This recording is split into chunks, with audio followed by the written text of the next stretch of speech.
So I thought I'd start off the new year with something light.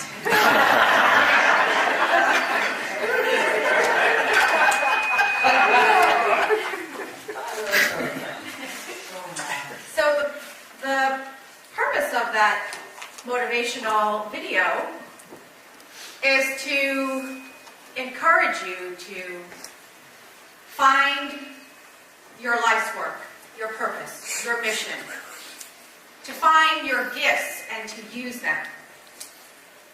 And the video starts off with a call to action. If you do not know why you're here, I encourage you to find out why you're here. What is the meaning of your life? It uses a little bit of encouragement. It can be overwhelming, that question, for many of us. For some of us are feeling like we're in that.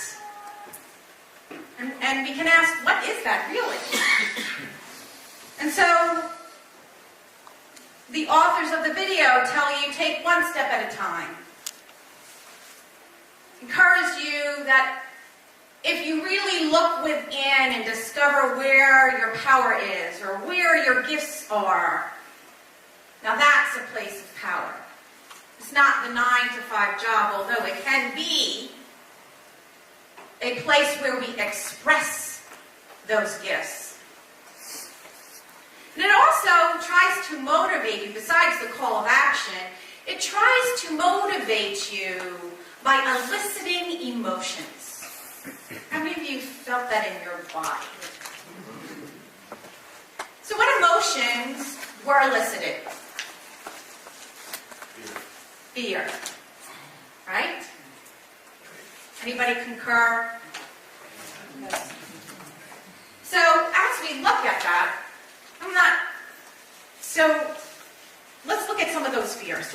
Let me start there. Most people go to their graves with their greatness still in them. What if you live your whole life and discover it was wrong? Now, I'm not saying I concur with that our whole life can be wrong, but dead-end jobs that lower your self-esteem and sap the life out of you. Now, whether we buy into them or not, spiritually speaking, how many of you have at some point in your life experienced one of those fears? How many of you, if you have, say, I understand? I understand. So you're not alone. Many great mystics and teachers that we look to today for spiritual nourishment have felt that same fear at times. And one of such individuals is Stephen Cope. He is the director of extraordinary living at Krippaloo in Massachusetts. And he's the author, teacher, counselor, mentor of many people who have that same fear. He said that about 75% of the people that come to Krippaloo Institute said they want to come home to themselves. They want to discover and have meaning, live with purpose. And so Stephen Cope starts off his book, The Great Work of Your Life, in the introduction with that fear, because it's his fear.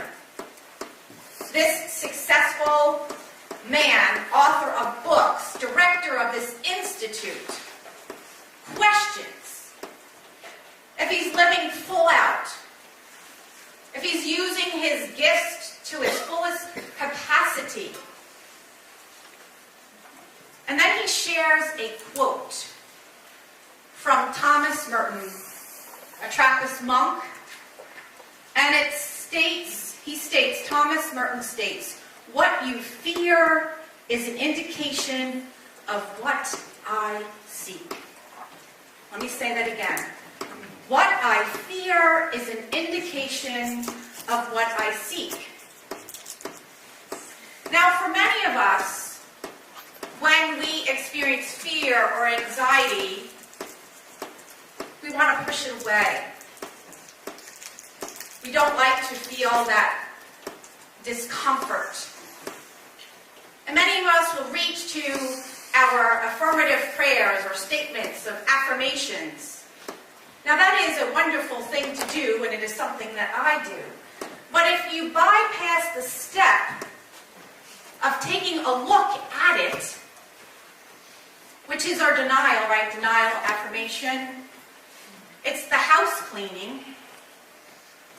If we don't take a look, then we are not going to allow us to look for the gem that exists in there, because something is wanting, the thing that fear is presenting, there is something there for us to learn and to step into. Isn't that what Principle 1 of Unity is all about? Yes, God, the mysterious, infinite creator, is all that there is. And that infinite energy of potential exists everywhere that I am. And that goodness can be gleaned from any situation. So yes, goodness exists in my fear if I take the time to extract it. And we just started to read The Blessing in Disguise in our Thursday group.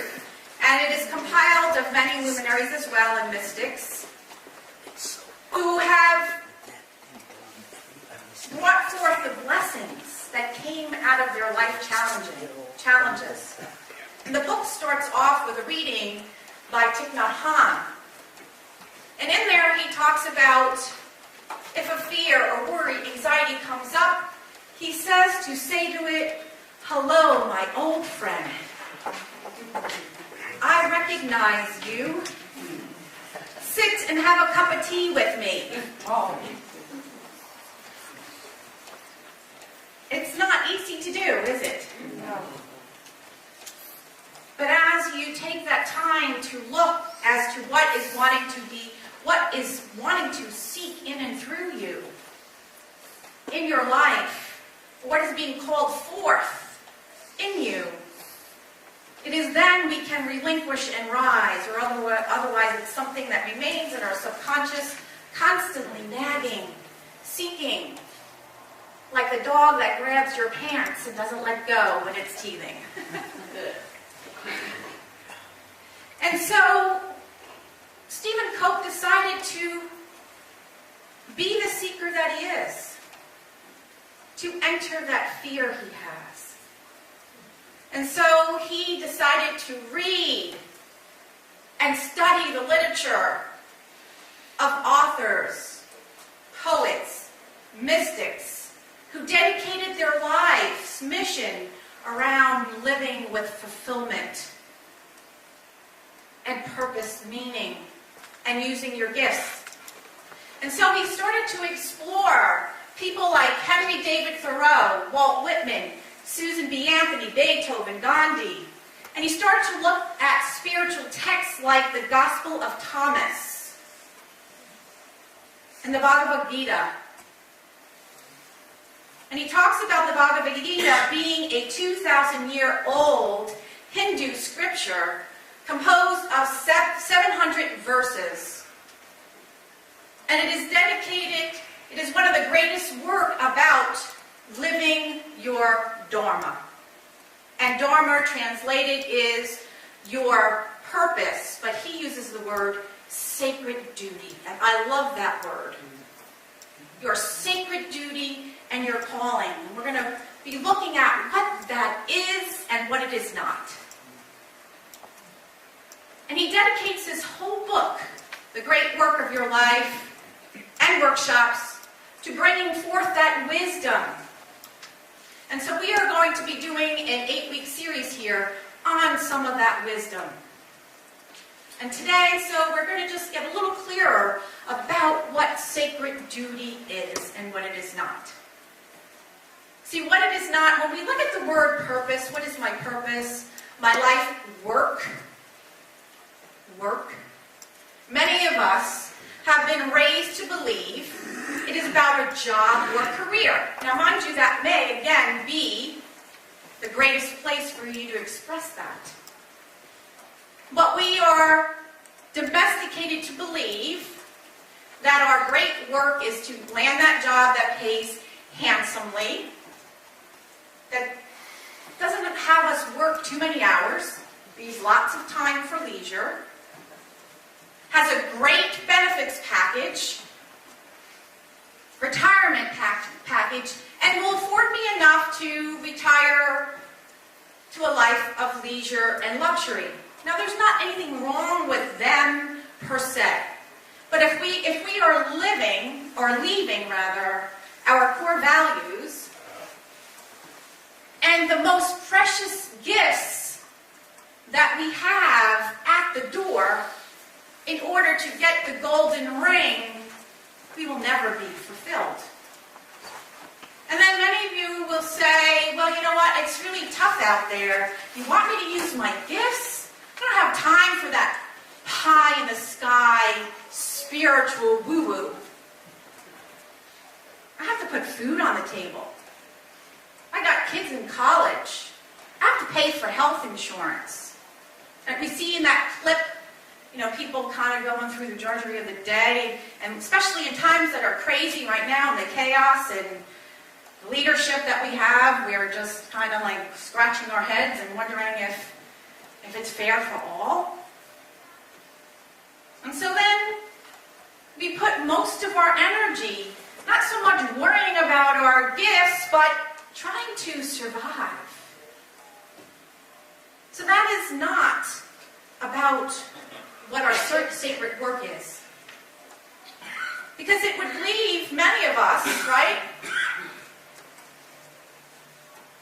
not saying that, you know, I know Deborah Bortarg is a psych nurse that works long hours, and maybe the pay isn't as much as an actor or an actress or celebrity. And it's not a glamorous job. But God, if she wasn't using her gifts to those people of compassion, of wisdom, of insight, of tenderness, how beautiful, what a beautiful thing that is. So I want us to get clarity today, just what the difference is when you say my sacred duty. My sacred duty is more than my job. My sacred duty is what within me that is alive is wanting to be expressed. What in me, what gifts excite me and that I can use in service to another. And it doesn't require a title, a paycheck, although that is very nice. And when we do surrender, that comes as well. The universe provides for every need that we have. And it doesn't end in retirement. Because if we all have something that we can use as our sacred duty, as our gift to service to others, it doesn't end in retirement or age.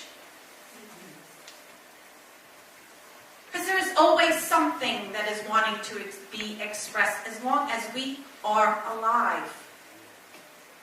And our sacred duty will change, not like a job. You know, you get your job, many people think they're going to stay in it and retire, and that's it, the end of it. Your sacred duty is going to be dependent on what's happening around you, what's happening in the world around you. What am I being inspired to share? What is needed in the universe today that is mine to do? So that may change. And also as we evolve, I'll give you an example with my son George, who I've talked about, who I love and adore. So if we were just to look at our calling or our life work as a job, then he would just be a barber. Someone who cuts his mother's hair a little too short.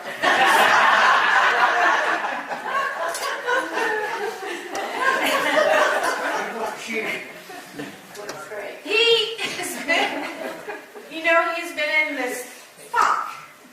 And the energy of working in a barbershop for all 6 or 7 years, although he loved to cut hair, there were many things about it that he didn't like. But in this dark time, he's had an opportunity. And so as we sit together, as I am knowing, because sometimes we can talk about depression, there's something in his soul that is wanting to be expressed, fulfilled. And I know that. And so I can only be a guide on the side as I sit through this process. And so I said to him, well, what if you don't look at yourself as the barber, but you are a creator of beauty? You are an artist. How is that wanting to be expressed? From a little kid, he's been a perfectionist. We went to, in South Carolina, Hilton Head, and they did this art project when they were 7 with this fish. You put it in the paint and you do all this stuff with it. All the other kids, 5 minutes. All right, next. Not George. You want to know where the fine little paint brushes were? For an hour and a half, everybody was in the pool. There's George. And then this morning he got up and I'm like bending my hair and he's like, let me see your hair. And I'm like, yeah. He goes, you're right, it's a little short. I was like, it'll grow, George. And then he's touching the back and I'm like, please, because he's still looking at it. I'm like, please don't cut anymore.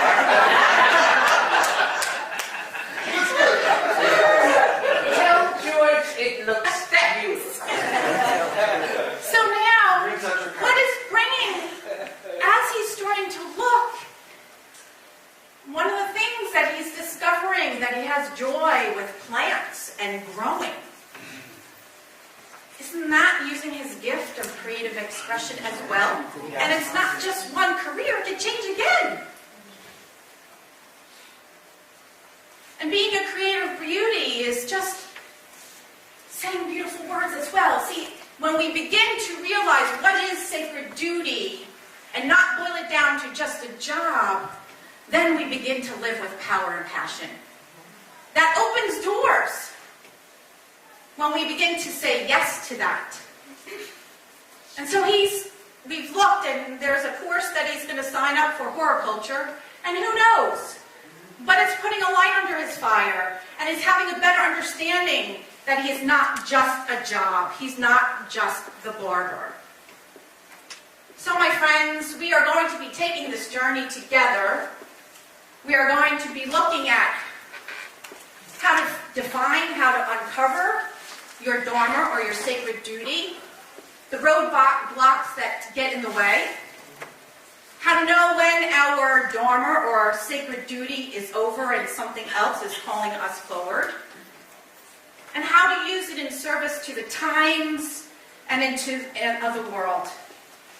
And so I end today with asking you to reflect on these questions that Stephen Cope presents in the beginning of the book. Am I living fully right now? Am I bringing forth everything I can bring forth? Am I digging down into the inner treasure trove of divine gifts that only uniquely I can bring forth? That divine genius within me? Am I living my sacred duty? And am I willing to go through or do anything in order to serve the genius in this world? So I leave you with these reflections, and I ask you again to take this journey. Blessings to you, and namaste.